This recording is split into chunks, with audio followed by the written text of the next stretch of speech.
સાંજની નાની મોટી ભૂખ માટે ચા કે કોફી સાથે ખાવાની મજા આવે તેવું આજે આપણે બિહારી સ્ટાઇલ ચૂરા મટર ભૂજા બનાવી લઈશું. તો એના માટે એક વાસણની અંદર 1 ચમચી જેટલું તેલ એડ કરી લઈશું. તેલ સરસ રીતે ગરમ થઈ જાય ને એ પછી આપણે પૌવા લેવાના છે. જે આપણે રેગ્યુલર બટેટા પૌવા બનાવીએ ને એ જ પૌવા એડ કરી લઈશું. તો અહીંયા મેં 2 કપ પૌવા લીધા છે. લો ગેસની ફ્લેમ પર સરસ રીતે શેકી લઈશું.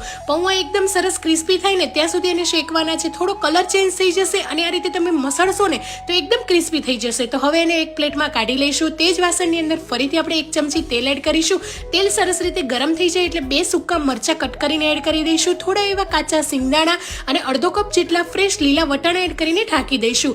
સરસ રીતે વટાણા અને સિંગદાણાને સાતડી લઈશું અને 1 ડુંગળીના લચ્છા, આ રીતે કટ કરેલા લીલા મરચાં, અડધી ચમચી હળદર, સ્વાદ પ્રમાણે મીઠું એડ કરીને સાતડી લઈશું. અને હવે આપણે શેકેલા જે પૌવા હતા ને એને એડ કરી દઈશું. અને આ નાસ્તાનો ટેસ્ટ ડબલ કરવા માટે અને આનો ફ્લેવર વધારવા આપણે હાથીનો આખરી મસાલા એડ કરી લઈશું. જે અહીંયા 1 મોટી ચમચી એડ કરીશું અને બધી વસ્તુને સરસ રીતે મિક્સ કરીને લો ગેસની ફ્લેમ પર 1 થી 2 સેકન્ડ સાતડી લઈશું. તો ગરમા ગરમ બિહારી સ્ટાઇલ ચૂરા મટર ભૂજા તૈયાર છે. તમે પણ શિયાળાની ઠંડીમાં બનાવીને ટ્રાય કરજો અને હાથીના તમામ મસાલા તમે વેબસાઇટ પરથી પરચેસ કરી શકો છો. Thank you for watching.